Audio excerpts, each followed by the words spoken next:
Today is our fifth lecture and now we are going to start our next exercise number 2.5. Here are the some properties of square root. Students यहाँ पे आपको एक बात note करनी है कि जो ये स्क्वायर रूट है, इस स्क्वायर रूट की जगह हम एक वर्ड यूज कर सकते हैं रेडिकल।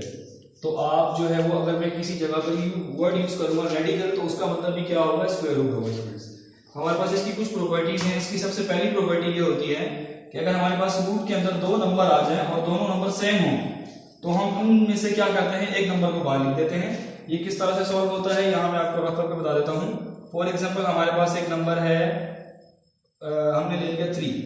इसी तरीके से हमारे पास दूसरा नंबर है 3। अगर हम इन दोनों को एक रूट के अंदर लिखेंगे तो स्टूडेंट्स आपको ये बात पता है कि पेयर बनकर एक नंबर बाहर आ जाता है। इसी तरीके से हमने इस प्रॉपर्टी को सॉल्व कर दिया।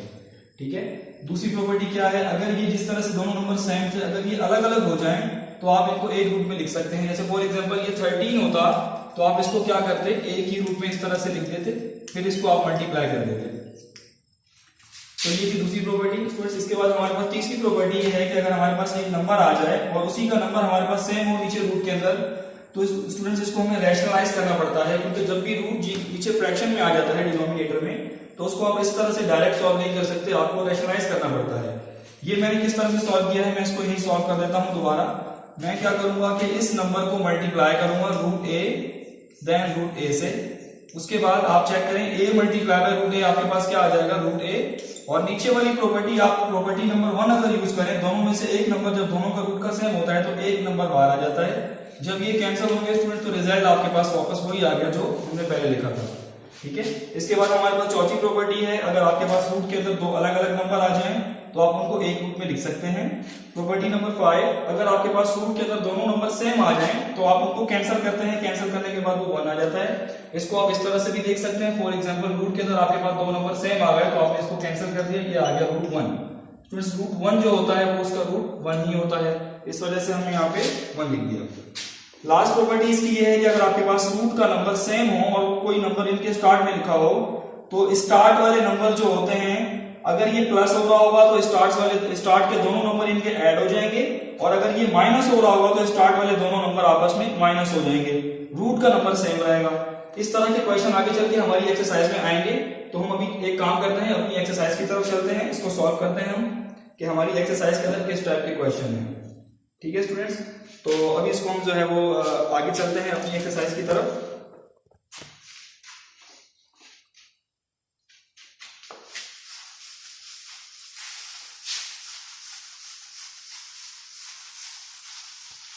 एक्सरसाइज का पहला क्वेश्चन देखिए स्टूडेंट्स, आपके पास जो है वो √169 है। अब यहाँ पे आपने एक बात नोट करनी है कि √169 आपके पास एक ही नंबर है।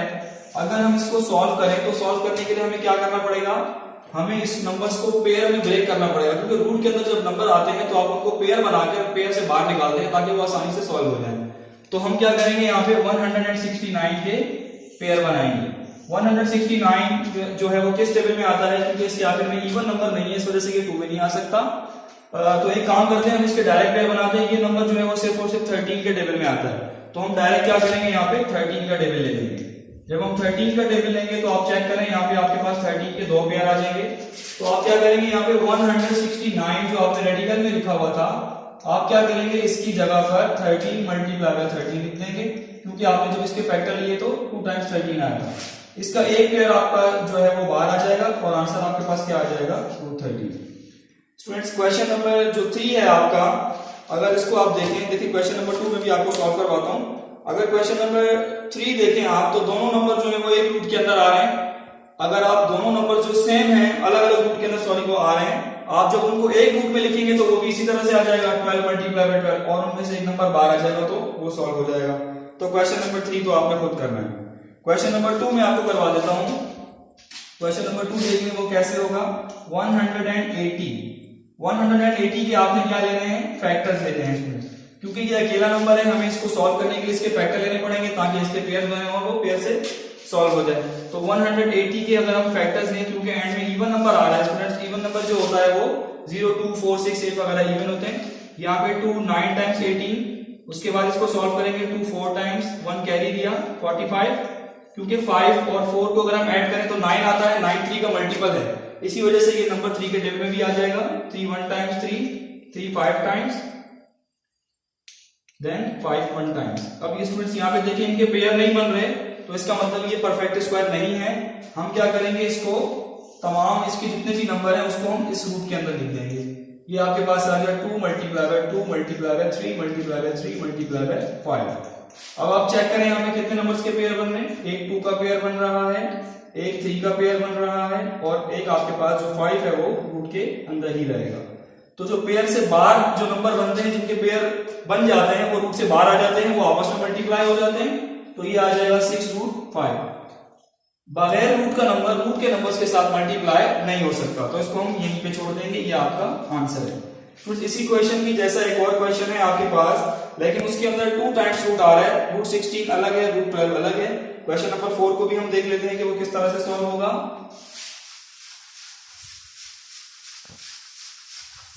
क्वेश्चन नंबर 4 है आपके पास रूट 16। स्टूडेंट्स रूट 16 आपको मालूम है कि ये किसका रूट होता है, किसका परफेक्ट रूट होता है, 4 का।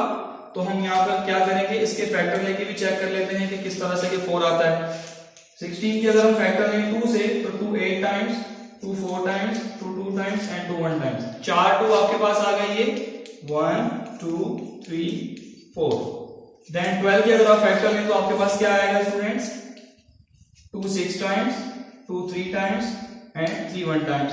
तो ये आपके पास क्या आ गया, 2 मल्टीप्लाई 2 मल्टीप्लाई 3। यहां पे देखिए स्टूडेंट्स एक नंबर आपके पास 2 बार आया, एक दूसरा 2 बार आया, यहां से आपके पास एक और 2 बार आया, और ये 3 अंदर ही रहा। तो अब आप चेक करें, आपको मैंने ये बात बताई थी कि दोनों रूट के नंबर हम एक रूट में लिख सकते हैं। अगर मैं इन सबको एक ही रूट में लिख दूं तब भी 2 के 3 ही पेयर बनेंगे, और अगर आप अलग अलग से इसके पेयर बनाएंगे तब भी रूट उसके 3 ही जो है वो 2 के पेयर बनेंगे। तो इसको अगर आप मल्टीप्लाई करो तो आपके पास क्या आता है, 8 रूट 3 आ जाता है। स्टूडेंट्स क्वेश्चन नंबर 5 आपने खुद करना है, वो आपका होमवर्क है, वो क्वेश्चन नंबर 4 के जैसा होगा। बस ये है कि 14 और 21 दोनों के फैक्टर निकालने के बाद आप उनके पेयर्स बनाएंगे, ठीक है। क्वेश्चन नंबर 7 देखिए, क्वेश्चन नंबर 6 देखिए। 6 के अंदर आपके पास क्या है, रूट 15/5। लेकिन कुछ क्वेश्चन ऐसे हैं जिनके अंदर हमारी वो प्रॉपर्टीज यूज हो रही है जो मैंने अभी पीछे आपको लिखवाई हैं थोड़ी देर पहले, और कुछ क्वेश्चन ऐसे हैं जो विदाउट प्रॉपर्टी सॉल्व हो रहे हैं। तो जो 15/5 है उसको हम एक प्रॉपर्टी के जरिए सॉल्व करते हैं। प्रॉपर्टी क्या है स्टूडेंट्स की, अगर आपके पास दो अलग अलग नंबर रूट के अंदर आ जाएं तो आप क्या करते हैं, उनको एक रूट में लिख सकते हैं। अभी आपको मैंने ये प्रॉपर्टी बताई थी थोड़ी देर पहले कि आप उनको एक रूट में लिख सकते हैं। स्टूडेंट्स अगर मैं इसको कैंसिल करूं 5 1 टाइम्स 5 3 टाइम्स, तो आपके पास सिंपल आंसर क्या बच जाता है, रूट 3। क्योंकि इसके नीचे 1 आ जाएगा, 1 की कोई वैल्यू नहीं है, तो इसको हम डायरेक्ट लिख देंगे रूट 3। तो ये बहुत ही इजी सा क्वेश्चन था, देखने में आपको अगर मुश्किल लग रहा होगा। क्वेश्चन नंबर जो 7 है वो भी आपका प्रॉपर्टी से ही होगा। प्रॉपर्टी नंबर अगर आप इसके अंदर देखिए, मैंने आपको लिखवाई थी 3 होगी या 4 होगी, उसके अंदर अगर रूट के दो नंबर सेम हो जाएं तो आप उनको कैंसिल कर देते हैं। फॉर एग्जांपल रूट क्या है आपके पास 76, और ये भी आपके पास क्या है रूट 76। जब आप इन दोनों को एक रूट में लिखेंगे इस तरह से, तो ये बन जाएगा 76/76, और तो ये दोनों 1 टाइम्स कैंसिल हो जाएंगे। आपके पास आंसर क्या आ जाएगा, रूट 1। और 1 का रूट क्या होता है स्टूडेंट, 1 ही होता है, ठीक है। क्वेश्चन नंबर 8 जो है आपके पास, ये थोड़ा सा आपको कॉम्प्लिकेटेड लग रहा होगा, क्योंकि ये इसके नीचे रूट जो है आ रहा है और इसको रैशनलाइज करना पड़ेगा। तो रैशनलाइज करने के लिए हम अपनी प्रॉपर्टी यूज करेंगे कि जब नीचे वाला नंबर रूट का आ जाता है तो हम उसी नंबर को लेके उस नंबर को रैशनलाइज कर देते हैं, ठीक है स्टूडेंट। तो इसको रैशनलाइज कैसे करेंगे हम देख लेते हैं। क्वेश्चन नंबर 8, ये आपके पास है 8 रूट 18। देखिए क्वेश्चन आप खुद लिख लीजिएगा, मैं इसको डायरेक्ट सॉल्व करवा रहा हूं आपको। रूट 18 से मैंने मल्टीप्लाई भी करवा दिया और रूट 18 से इसको डिवाइड भी करवा दिया, सॉरी। इसके बाद हम क्या करेंगे, ऊपर वाले नंबर को ऊपर मल्टीप्लाई करवा देंगे, तो ये आपके पास क्या आ जाएगा 8 रूट 18, क्योंकि बगैर रूट का नंबर रूट के नंबर से मल्टीप्लाई होकर ऐसे ही मल्टीपल फॉर्म में लिखा जाता है।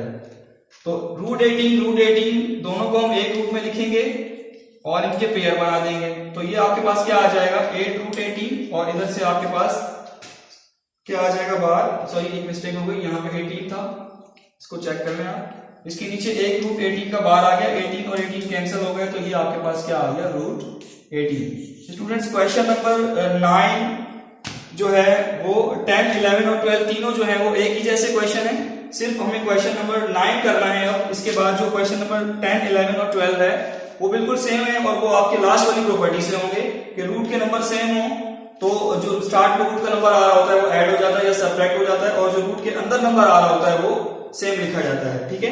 तो क्वेश्चन नंबर जो आपके पास बच रहा है 9, उसको मैं करवा देता हूं आपको। देखिए 2 तो एज इट इज ही आएगा। अगर हम इनको एक ही रूट में लिख दें, जैसे 28 ओवर 7 है, तो आप इसको चेक करेंगे दोनों एक टेबल से कैंसिल हो रहे हैं, तो ये कैंसिल हो रहे हैं। 7 1 7, 7 4 टाइम्स 28, और ये रूट के अंदर क्या बच गया 4, तो 4 का रूट क्या होता है स्टूडेंट 2 होता है। जब इसके फैक्टर लेंगे आप, तो इसको आप ऐसे भी लिख सकते हैं 2 मल्टीप्लाई बाय 2, यहां से एक पेयर बाहर आ गया, 2 टाइम्स कितना हो गया 4। देखिए कितना इजी क्वेश्चन था, तो इस तरीके से आप इसको कर सकते हैं। देखिए लास्ट क्वेश्चन मैं आपको करवा रहा हूं, फिर हम अपने लेक्चर को एंड करते हैं। क्वेश्चन नंबर 10, क्वेश्चन नंबर 10 देख लीजिए। रूट के नंबर आपके पास, जो रूट के बाहर आ रहा है वो 3 है, और प्लस इसके साथ क्या होगा 8, और जो रूट के अंदर नंबर आ रहा है वो आपके पास 5 है, वो सेम रहेगा। तो आप इन दोनों को ऐड कर लेंगे, आ गया 11 रूट 5। बस इस तरीके से ये हो गया। इसी तरीके से जो नंबर माइनस हो रहा है उसको आप माइनस कर देंगे, जैसे 5 - 2 3, और रूट का नंबर सेम है तो 8 ऐसे ही आ गया 3 रूट 8। और लास्ट वाला क्वेश्चन भी 34 में 38 को ऐड करें और रूट 23 ऐसे लिख दें। ठीक है स्टूडेंट्स, तो ये था हमारा आज का लेक्चर एक्सरसाइज 2.5। इंशाल्लाह नेक्स्ट क्लास के अंदर हम एक्सरसाइज नंबर 2.6 स्टार्ट करेंगे, और रिमेनिंग जो है वो nth रूट के बारे में हम पढ़ेंगे। थैंक यू सो मच, उम्मीद है कि आप लोगों को समझ में आ चुका होगा। ओके स्टूडेंट्स, अल्लाह हाफिज।